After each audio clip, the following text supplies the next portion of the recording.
வெற்றிலை வராகித் தாயின் வெற்றி வாக்கு இது. என் தங்கமே, எக்காரணம் கொண்டும் நீ என்னை நிராகரித்து விடாதே குழந்தையே.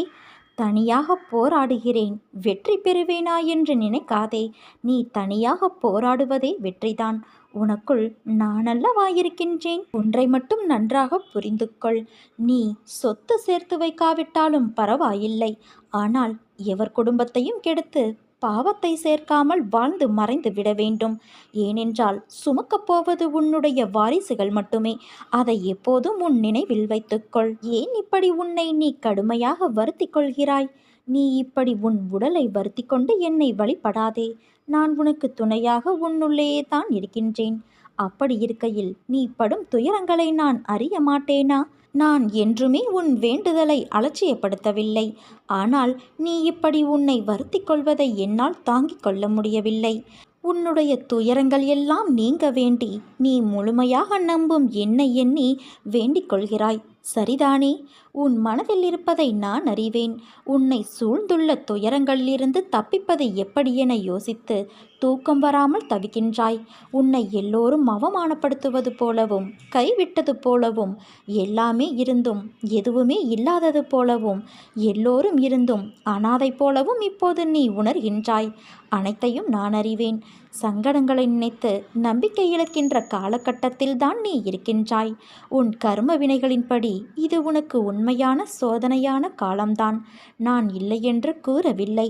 ஆனால் உன் கர்ம வினைகளை அழித்து அதை உனக்கு சாதனை காலமாக மாற்றத்தான் நான் இங்கு போராடி கொண்டு இருக்கிறேன். இன்னும் சிறிது காலத்திற்கு சங்கடங்களை சகித்துக்கொள். உன் நம்பிக்கை என்னும் சக்தியை ஒன்று திரட்டி உன் துயரங்களை கண்டு அஞ்சாமல் போராடு. இது நீ திடமான சிந்தையை தக்க வைத்து கொள்ள வேண்டிய காலகட்டம். இறை நாமத்தை நீ உச்சரித்து கொண்டே இரு. எல்லாம் கூடிய விரைவில் மாற்றியமைக்க உனக்கு நான் இருக்கின்றேன். உன் கஷ்டங்கள் எல்லாம் உன்னை தாழ்த்த என்று நினைத்து கொள்ளாதே. உனக்கான அழகிய வாழ்க்கை காத்து கொண்டு இருக்கிறது. அந்த வாழ்க்கை எல்லா ரணங்களுக்கும் மருந்தாய் அமையப் போகிறது. இன்னும் பல மாற்றங்கள் இருக்கிறது குழந்தையே அரங்கேறுவதற்கு. அந்த அழகிய நாட்களை எதிர்நோக்கி காத்து கொண்டு இரு. உன் வாழ்க்கையில் நீ சிந்திய அத்தனை கண்ணீருக்கும் நான் கொடுக்கும் சீதனம் அது. உனக்கான எல்லாம் நிறைந்த எதிர்காலம் காத்து கொண்டு இருக்கிறது. நீ உயர்ந்து வளரப் போகிறாய். சிரித்த முகத்தோடு காத்து கொண்டு இரு தங்கமே. உன்னையும் உன் வாழ்க்கையையும் நிறைவுடையதாய் நான் ஆக்குவேன். உன்னிடத்தில் அனைத்து நல்ல பண்புகளையும் நான் கொடுப்பேன். உன்னுடைய கர்ம பலன்களை நான் கழித்து வருவதால் உனக்கு எல்லாமே தாமதமாகின்றது. நம்பிக்கையை கைவிட்டு விடாதே. என்னை நம்பு. யார் உன்னை கைவிட்டாலும் நான் உன்னை கைவிட மாட்டேன். நீ வாழ பிறந்திருக்கின்றாய். வாழ்வை அனுபவித்து வாழ வேண்டும். அதற்கு தடையாக உள்ள கஷ்டங்களையும் பிரச்சனைகளையும் வேறு விதமான சூழல்களையும் நீக்கி எல்லாவற்றிலும் சம்பூரணமாக வாழ வேண்டும் என்பதே என் விருப்பம். என் விருப்பம் உன் வாழ்க்கையில் நடைமுறைக்கு வர வேண்டும் என்றால் நான் உன் மனதில் இருக்க வேண்டும். நான் உன் மனதில் இருப்பதை எப்படி அறிந்து கொள்வது என நீ கேட்கலாம். எந்த மனதில் அமைதியும் சாந்தமும் நிலவுகிறதோ, எந்த மனம் எப்போதும் அன்பினால் நெகிழ்கிறதோ, எந்த மனம் எப்பொழுதும் பொறுமை காக்கிறதோ, எந்த மனம் அனைத்தையும் சகிக்கிறதோ அந்த மனதில் நான் இருப்பேன். சில நேரங்களில் கஷ்டம் கலங்க செய்யும். வேதனை திகைக்க வைக்கும். பிரச்சனைகள் மூழ்கடிப்பது போல தெரியும். ஆனால் திகைக்கக்கூடாது. எதையும் முன் ஜென்மத்து வினையென எடுத்துக்கொண்டு இனி வரும் நாட்களில் நன்றாக இருப்பதற்காக இந்த நிலையை நான் தருகிறேன் என ஏற்றுக்கொள். நான் உனக்கு எதையும் செய்யவில்லை என கதறி அழுத நாட்கள் உண்டு. அழுத நாட்கள் முடிந்து போகும். ஆனந்தமான காலம் உனக்காக காத்திருக்கிறது. மரம் இலைகளை உதிர்க்க ஆரம்பித்து மொட்டையாகி நின்றால் மரம் பட்டுவிட்டது என நாம் பதறுவது இல்லை. இது இலையுதிர்காலம். இனி வசந்த காலம் வரும் என்பதை நினைத்து காத்திருப்போம் அல்லவா? அதே போல இந்த துன்ப நாட்களும் உனக்கு முடிவுக்கு வந்து இன்பம் சேரப்போகிறது. அன்றைக்கு நீ தகுதியாக இருப்பதற்காக இந்த கஷ்டம் என்ற பயிற்சி அளிக்கப்படுகிறது. என் தங்கமே, உனக்காக நான் வகுத்த வழியில்தான் நீ பயணிக்கின்றாய். பயமின்றி முன்னேறு. வரும் தடைகள் எல்லாம் உன் நலனுக்காகத்தான். உன் பொறுமைக்கும் நம்பிக்கைக்கும் நீ கனவிலும் நினைக்காத வாழ்வை நான் உனக்கு அமைத்து தருவேன். என் நாமம் உச்சரிப்பவர், என்னை வணங்குபவர், என் நிகழ்ச்சிகளையும் வாழ்வை பற்றியும் எண்ணி என்னை நினைவில் இருத்திக் கொள்பவர் ஆகியோர் உலகப் பொருட்கள் உணர்ச்சிகளில் கவனம் செலுத்த மாட்டார்கள். என் அடியவர்களை சாவின் வாயிலிருந்தும் நான் இழுத்து விடுவேன். உன் வாழ்வில் நிகழ்ந்தவை இனி உன் வாழ்வில் நிகழும் அனைத்து செயல்களுக்கும் நானே பொறுப்பாவேன். உன் கடமைகளில் மட்டும் கவனம் செலுத்து. கனவிலும் நீ நினைக்காத வாழ்வை நான் உனக்கு அமைத்து தருவேன் குழந்தையே.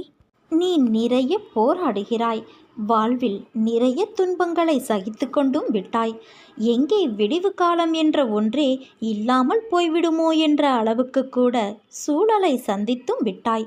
ஆனாலும் அதிசயிக்கத்தக்க அளவில் இவை அனைத்திலும் இருந்து நீ முன்னேறி வர வேண்டும் என்ற முனைப்போடு வாழ்வில் ஓடிக்கொண்டு இருக்கிறாய். அது நிச்சயம் நடக்கும். உன் எண்ணப்படியே வெற்றி இலக்கை நீ எட்டி பிடிப்பாய். ஏற்கனவே நான் உணர்த்திய காலத்தின் நேரம் தொடங்குவதற்கு இன்னும் சில தினங்களே உள்ளது. இதையும் கடந்து பொன்னான அந்த காலத்தில் நுழைந்து நீ இன்பமாக இருக்கப் போகிறாய். நேர்மையாகவும் உள்ளபூர்வமாகவும் உன் லட்சியத்தை அடைய செயல்படும்போது நீ எதிர்பார்த்தது கிடைக்கவில்லை என்றால் துவண்டு போகாதே. எதிர்த்து நம்பிக்கையோடு போராடு. ஆசை, இன்பம், துன்பம், துயரம், இதற்கு முடிவு இல்லை. இதையெல்லாம் தாண்டி வந்தால்தான் நீ விரும்பும் லட்சியத்தை உன்னால் அடைய முடியும். அனைத்தையும் சகித்து கொண்டு கடந்து வா. கவலை எதற்காக இந்த பயம்? கஷ்டம் என்பது எல்லோருக்கும் வருவது. அதன் பிடியிலிருந்து யாரும் தப்புவது கிடையாது. இதை நீ தெரிந்தும் உணராமல் இருக்கின்றாய். மற்றவர்களுக்கு ஒரு கஷ்டம் என்றால் முன்னால் ஓடிப்போய் ஆறுதல் சொல்வாய். இப்போது உனக்கு கஷ்டம் வந்ததும் ஆற்றாமல் ஏதோ நினைத்து கொண்டு வாழ்வில் பிடிப்பு இல்லாமல் இருக்கின்றாய். பிறந்தது முதல் தொல்லைகளோடும் கஷ்டங்களோடும் வாழ்கின்றேன், என்னை மீட்க யாரும் இல்லையே என புலம்புகிறது உன் மனம். நீ பிரச்சனைகள், தடங்கல்கள் என்னும் கடலில் கழுத்து வரை மூழ்கி இருக்கலாம்.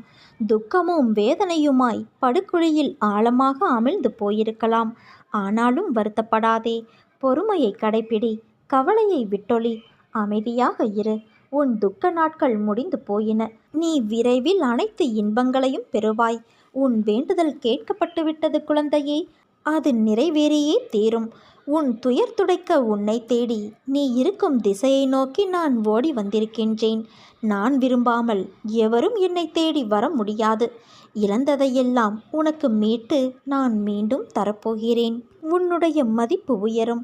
உன்னை நிராகரித்தவர்கள் உன்னை தொடர்பு கொண்டு உதவி செய்வார்கள். நீ வாழ்வில் தோற்கவில்லை குழந்தையே.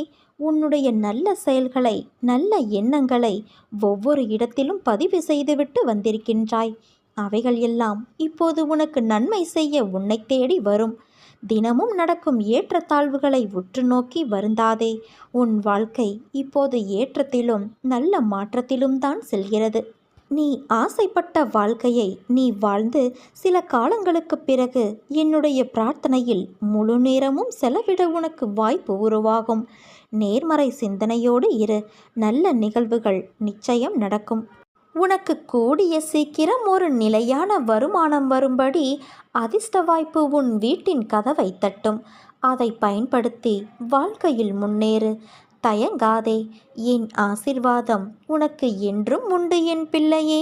வாழ்க்கையில் நீ படும் வேதனைகளை நான் பார்க்காமல் இருப்பேனா? உன் மனம் படும் பாடு, மற்றவர்களுக்காக யோசிக்கின்ற உன் மனம், உதவி என்ற சொல்லை ஒருவர் சொல்வதற்கு முன்னால் அவர்களுக்காக சென்று உதவி செய்கிறாய். அதே நேரத்தில் மற்றவர்கள் முன் அவர்களுக்காக அவமானமும் படுகிறாய். ஏன் இப்படி இருக்கிறாய்? உதவி என்று உன்னிடம் வந்தால் உன்னால் முடிந்தவரை அவர்களுக்கு உதவி செய். முடியவில்லை என்றால் ஒரு நல்ல வார்த்தையை கூறி அனுப்பிவிடு.